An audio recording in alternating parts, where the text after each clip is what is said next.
The condensed classics bundles, Master Your Mind. We have 3 different books in this bundle. The Power of Your Subconscious Mind, written by Joseph Murphy. As a Man Thinks, written by James Allen. The Game of Life and How to Play It, written by Florence Scovel Sheen. Abridged and introduced by Mitch Horowitz. I'm going to read chapter 7 from The Power of Your Subconscious Mind, written by Joseph Murphy. Let's go! Your subconscious mind as a partner in career success. Let us discuss 3 steps to success. The first step is to discover the thing you love to do and then do it. Success is in loving your work. Some may say, how can I put the first step into operation? I do not know what I should do. In such a case, pray for guidance as follows. The infinite intelligence of my subconscious mind reveals to me my true place in life.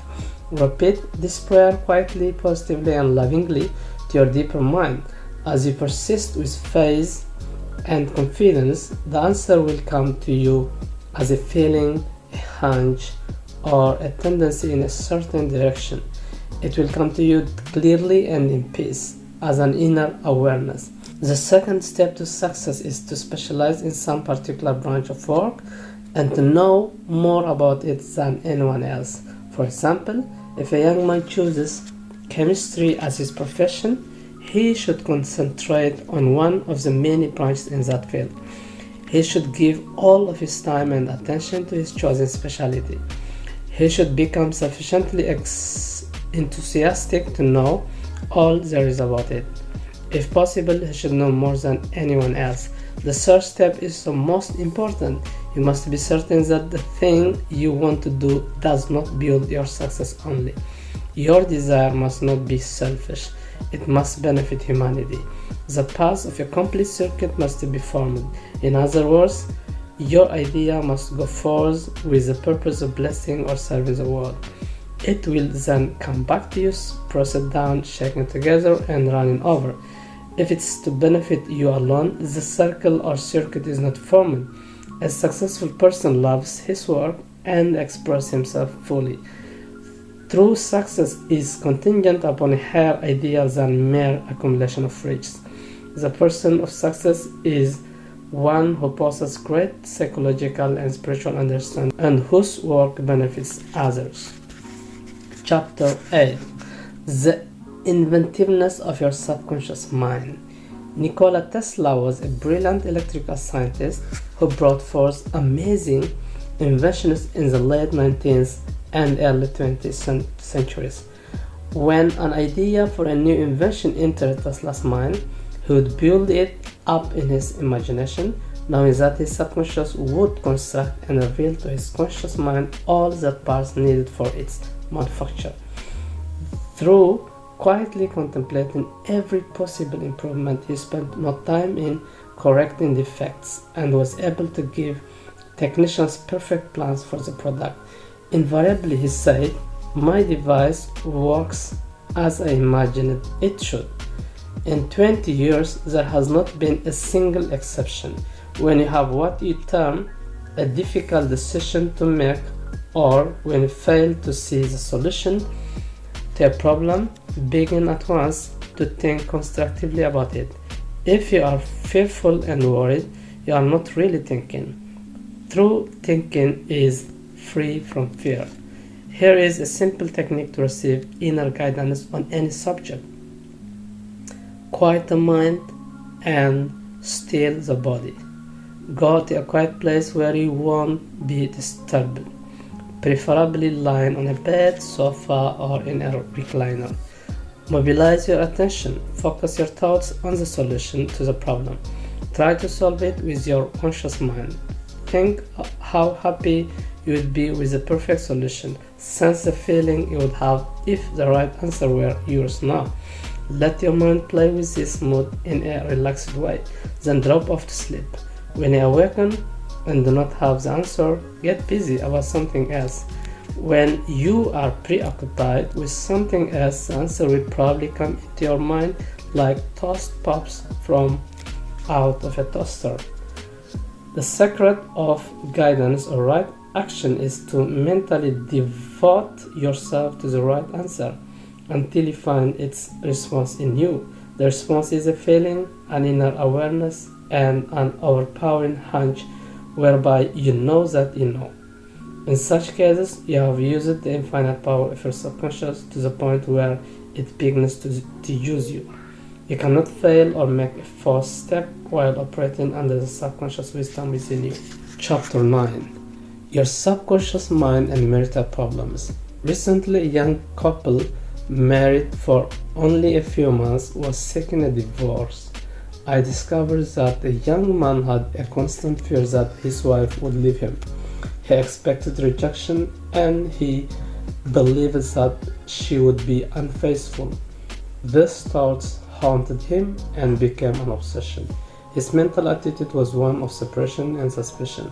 His own feeling of loss and suppression operated through the relationship. This brought about a condition in accordance with the mental pattern behind it. His wife left home and asked for a divorce, which is what he feared and believed would happen. Divorce occurs first in the mind, the legal proceedings follow. These two young people were full of resentment, fear, suspicion, and anger.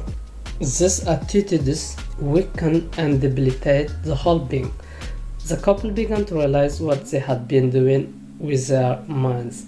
These two people returned together at my suggestion and experimented with prayer therapy, a method we will learn.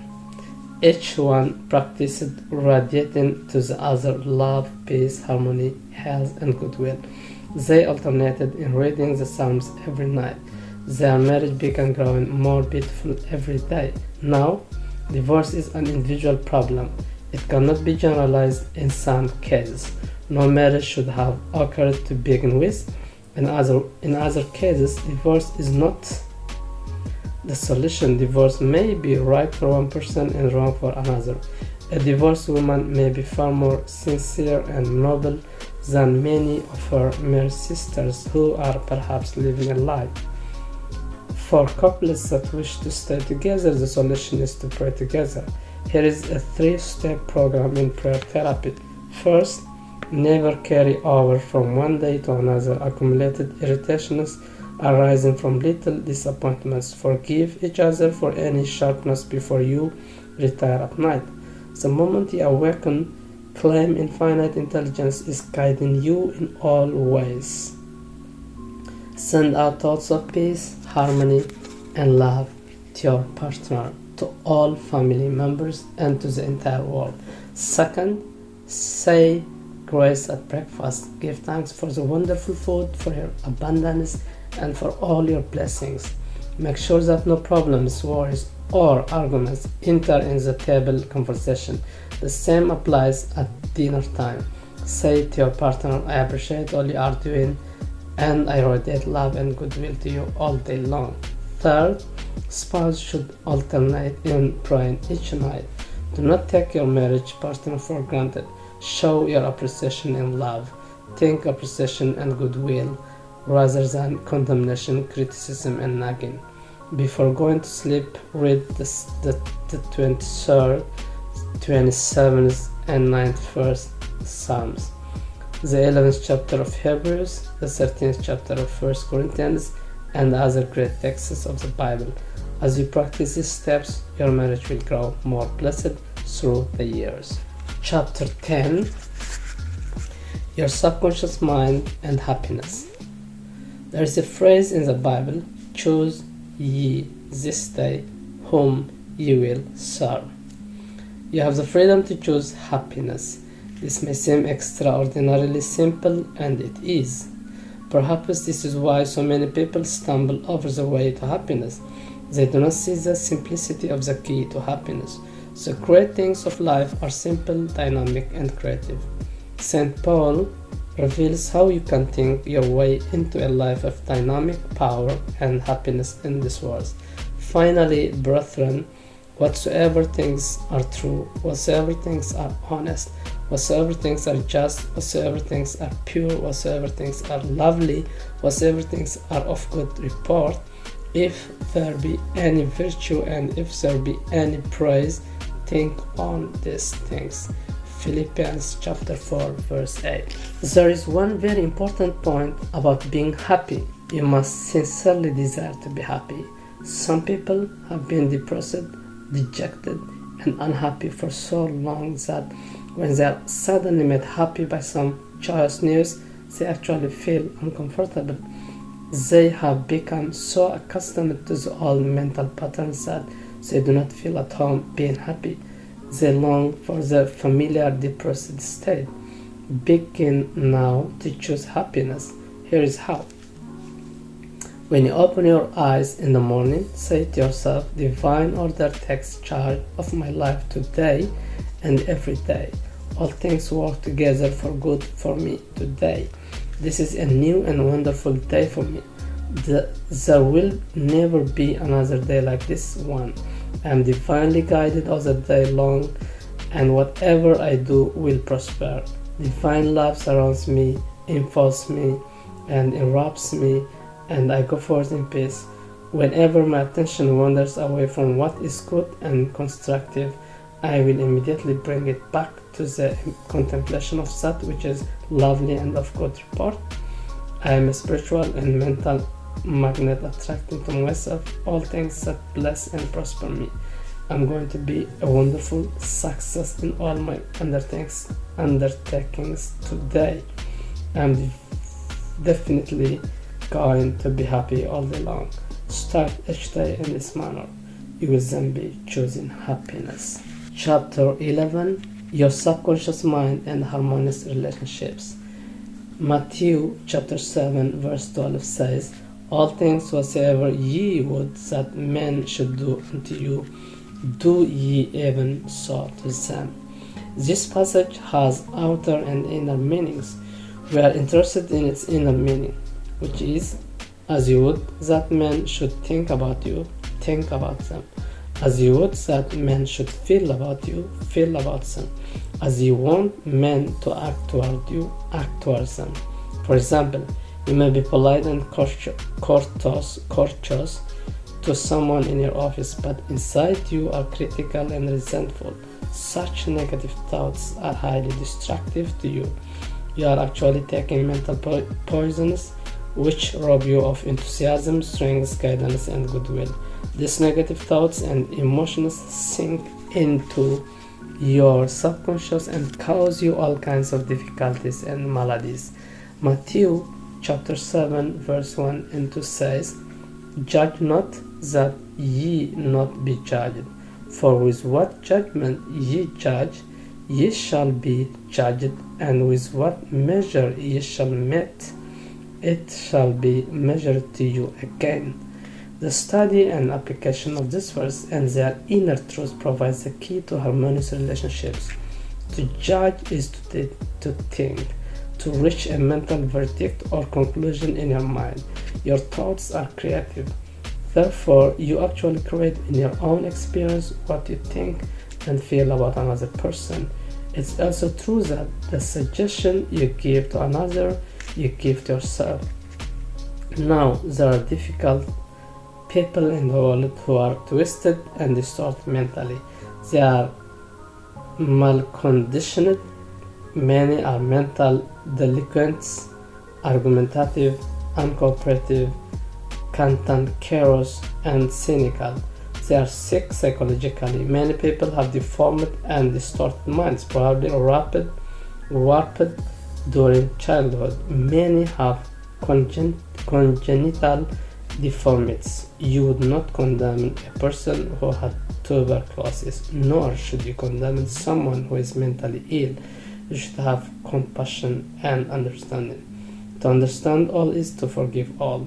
At the same time, do not permit people to take advantage of you and gain their point by temper tantrums, crying jokes, and so-called heart attacks. These people are dictators who try to enslave you and make you do their bidding.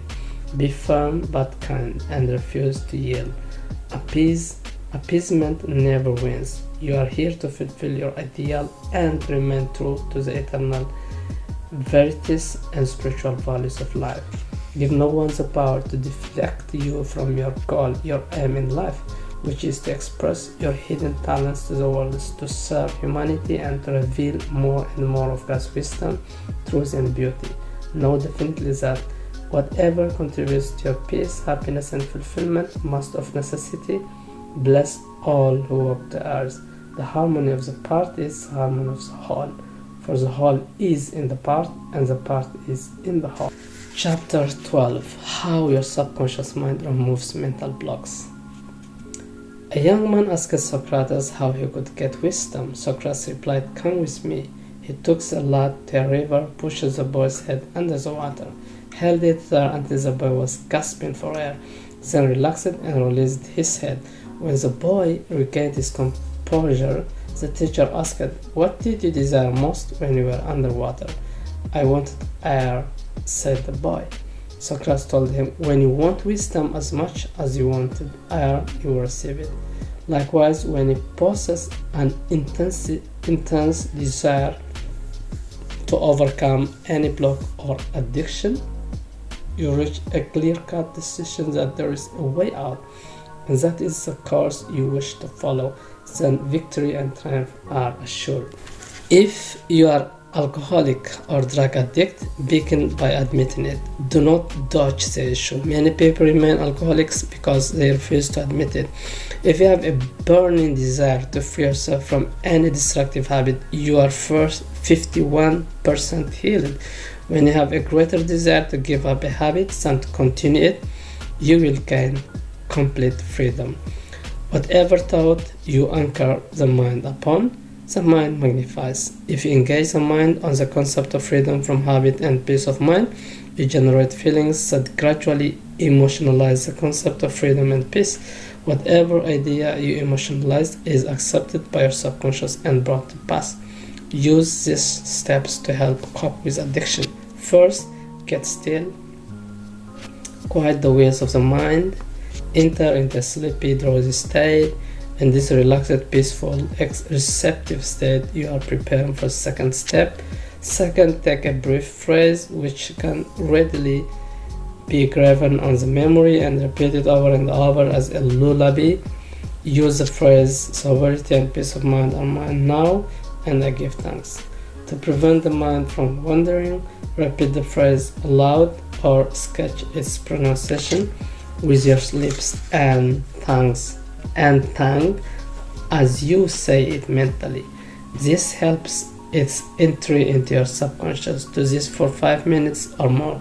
You will find a deep emotional response. Third, just before going to sleep, imagine a friend or loved one in front of you. Your eyes closed, you are relaxed and at peace. A loved one or friend is subjectively present and assigned to you. Congratulations. You see the smile, you hear the voice, your mental touch the hand. It's all vivid and real.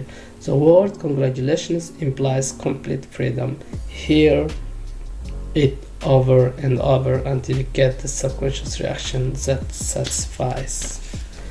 Chapter 13. How to stay young in spirit forever. Your subconscious never grows old. It's part of the universal mind of God, which was never born and will never die. Patience, kindness, veracity, humility, goodwill, harmony, and brotherly love are eternal attributes which never age. If you continue to generate these qualities, you will remain young in spirit. During my many years of public life, I have studied the careers of famous people who have continued their productivity well beyond the normal span of life. Some achieve their greatness in old age. I have also met and known countless individuals of no prominence who, in their lesser sphere, belong to those hardy moralists who have proven that old age of itself does not destroy the creative powers of mind and body. My father learned French at 65 and became an authority on it at 70. He made a study of Gaelic when he was over 60 and became a well-regarded teacher of the subject. He assisted my sister in a school of higher learning and continued to do so until he passed. away at 99. His mind was as clear at 99 as it was at 20.